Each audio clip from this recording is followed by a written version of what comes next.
y ya se encuentra junto a nosotros. Es un placer tenerlo, a Aníbal Gutiérrez, politólogo, docente de nuestra universidad, para analizar la política, ¿no? El contexto que se está viviendo en nuestro país. Aníbal, ¿cómo está? Un placer, ¿cómo anda? Igualmente, muchas gracias por la invitación. Muchas gracias por venir. Es un momento complejo, ¿no?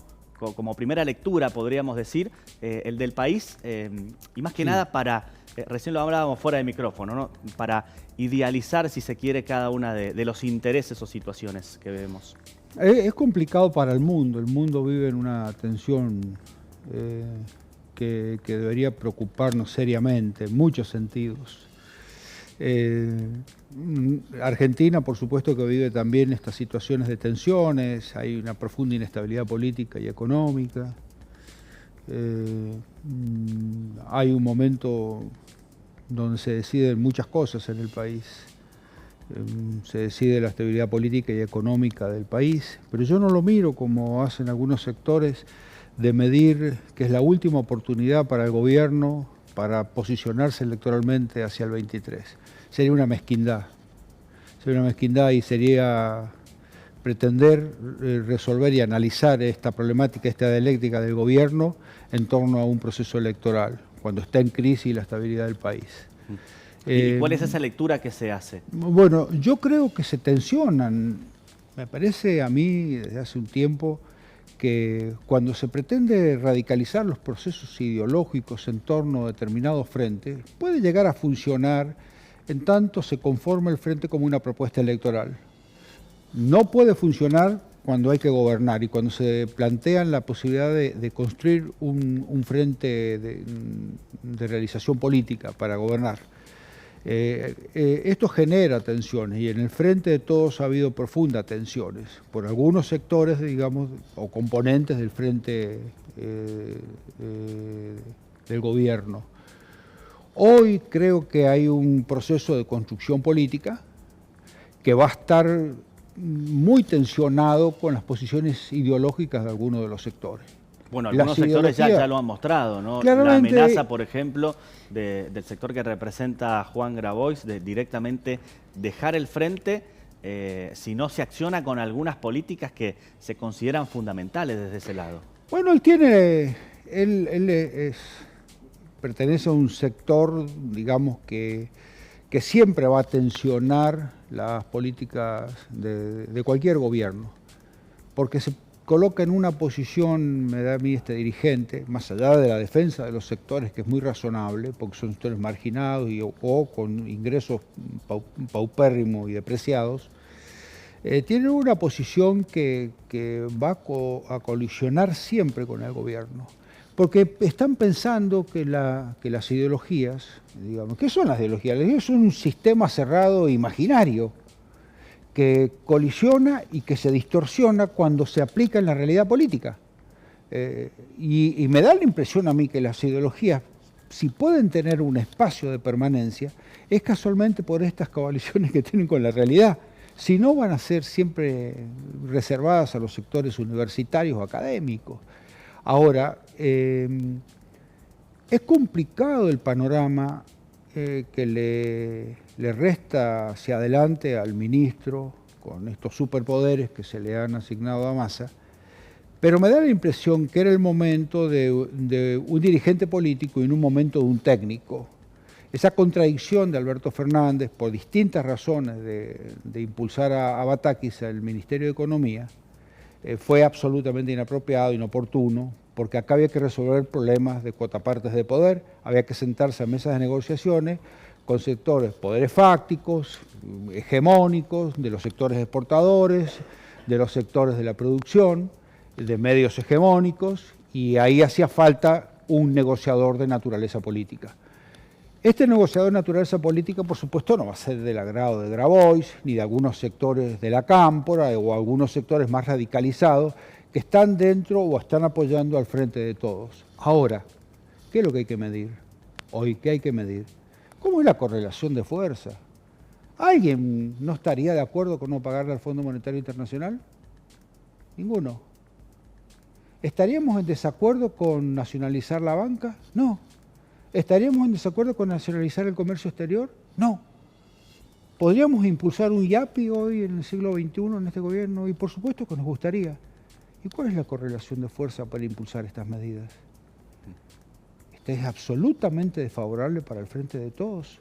Por lo tanto, el escenario de la política se mide por correlaciones, por articulaciones, por relaciones de fuerzas, por contradicciones. Este es el mundo de la política, no es el mundo de la ideología que es estable, es el mundo de la política. La correlación de fuerzas es desfavorable, sí. Esta correlación de fuerza desfavorable, ¿es la correlación de fuerza negativa la que tiene que impulsar el gobierno? No. Claro. Esta correlación de fuerza negativa tiene que servir para que el gobierno y este señor superministro tengan la voluntad política para contrarrestar estas fuerzas desfavorables. Y eso se alcanza, por supuesto, con apoyos, con estrategias y con la voluntad política que planteaba Gramsci de las relaciones de fuerza, o que lo planteaba también Maquiavelo. La correlación de fuerza, si sirve para que yo explique esta correlación de fuerza desfavorable en el gobierno, la voy a explicar por el carácter negativo, seguramente va a servir para que el gobierno no haga absolutamente nada. Este fue el gran problema de Alberto Fernández. Cuando advierte un escenario de correlación de fuerza desfavorable, todas las medidas que tomó fueron absolutamente inapropiadas, siempre pensando en la reacción de la fuerza contraria. Ahora, es hora de tomar otras medidas. ¿Por qué? Y bueno, porque si vamos a seguir en la política del actual presidente, que creo que va a pasar a cumplir una función de jefe de Estado, y el jefe de gobierno va a ser exactamente Massa, cuando no sería lo propio en un presidencialismo, pero esto está así. Eso iba a plantear, ¿no? Porque también queda no utilizarlo, a ver, como recién decíamos, como la bala de plata, de alguna forma, pero sí hay quizás un sistema que va modificándose a la europea, por decirlo de alguna forma, esto de que sea Massa el que tenga mayor cantidad de poder, que concentre los espacios, que pueda tener su gente de confianza en cada uno de los lugares. Sí, esto no es una monarquía, es un presidencialismo, pero bueno, va a funcionar así, por razones lógicas de recomposición política del frente y del gobierno. Y me parece que este es el rol que le corresponde a Massa. Es decir, yo ni siquiera estoy planteando la posición ideológica de Massa, estoy planteando cómo es la correlación de fuerza y cómo se puede confrontar con esta correlación de fuerza desfavorable. Todas las medidas, las 4 medidas, los ejes del actual ministro, son en general medidas de ajuste. A ver, analicemos cualquiera de las 4 ejes que va a articular su gobierno. Control estricto del déficit fiscal. Bueno, no hace más, por supuesto, que seguir cumpliendo con lo pactado por el Fondo Monetario Internacional, de fijar un límite, digamos, de evaluación de déficit fiscal de 2,5% primario. Cancela absolutamente los adelantos del Tesoro que estaban en el orden de casi 900.000 millones de pesos. Se reintegran en el día de hoy 10.000 millones de pesos de ese fondo al Banco Central. Las tarifas está dentro de este ajuste. Toda la política de tarifas no solamente va a estar dirigida, digamos, a la segmentación esta que se está discutiendo, que hoy la Secretaría, la nueva Secretaría, los nuevos compañeros de Secretaría deberán definir cuál es el alcance, cuál es el límite de los 400 UAD autorizados por usuario, que en principio iba a ser bimestral, no estoy seguro si va a ser bimestral o va a ser mensual.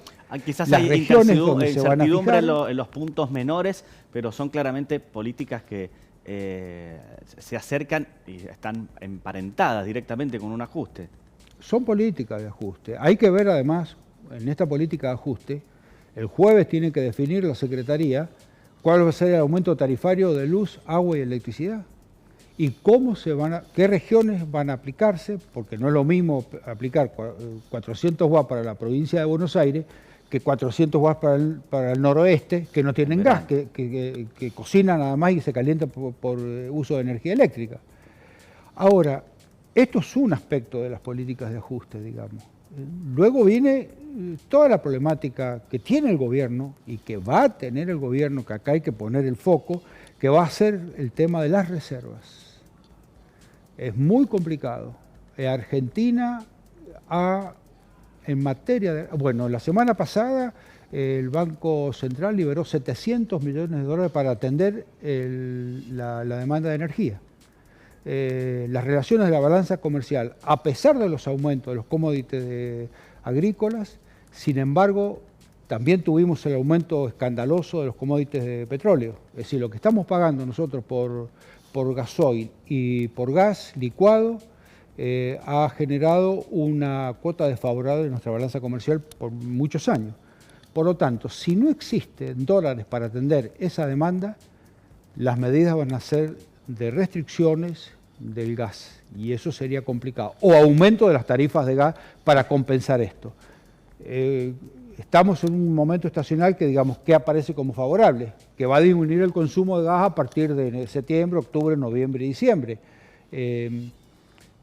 Argentina ha gastado en este semestre 6.900 millones de dólares para atender esta demanda energética. Por no terminar la obra de gasoducto, bueno, ¿no? Por supuesto, eso se demoró por algunas actitudes bastante desprolijas del secretario estratégico Vélez, porque el crédito estaba acordado para el segundo tramo del gobierno chino. Bueno, eso cuando se termine ya resolvemos nuestra propia demanda energética, pero estamos exportando más del 20% de la demanda energética de afuera. Se va a resolver, hay una medida que se va a tomar. Se está pagando cerca de 130 millones de dólares por buque ingresado. El año pasado ingresaron 156 buques. Veamos esa demanda, que puede estar en 1.000 y pico de millones de dólares. Y en el mes de julio, la demanda energética en el mes de julio alcanzó a 2.600 millones de dólares. Eso tiene que salir del Banco Central, de los dólares que se acumulan en el Banco Central. Por otro lado, tiene que confrontar digamos, con los productores que tienen los silobolsas que no liberan la soja, que digamos que es un dólar genuino por exportaciones, que deben ingresar al Banco Central o al Tesoro del Banco Central de Economía. Eso es otro problema que tiene que resolver, porque tiene que estar peleando. Es decir, ¿cuál es la actitud de estos especuladores, de los productores? Digamos, los propietarios que tienen el monopolio de la exportación. Están especulando o con las corridas cambiarias o con las políticas devaluatorias, que eso sería muy grave, están presionando para que haya una devaluación, y si esto ocurre sería muy grave, porque además están especulando en el mercado con una devaluación del 40-50%, pero es una locura impensada. Tendría un impacto sobre los precios y sobre los salarios que sería descabellado. Pero yo creo que ante la terrible demanda de dólares va a haber que ir mirando alguna política devaluatoria que yo creo que puede estar en el 10, 11 o 12%, con un control estricto de los precios y de la depreciación de los salarios, pero por otro lado, me parece que va a haber un desdoblamiento, un dólar comercial, que hay que fijar cuál es el límite que se le va a fijar, y un dólar financiero para las especulaciones de compra o atesoramiento y para el turismo. Lo debe hacer. Y además achicar esta brecha espantosa de las corridas cambiarias. Es cierto. Que es una locura. Aníbal, muchas gracias por venir y por el análisis. Un placer, como siempre. Al contrario, muchas gracias.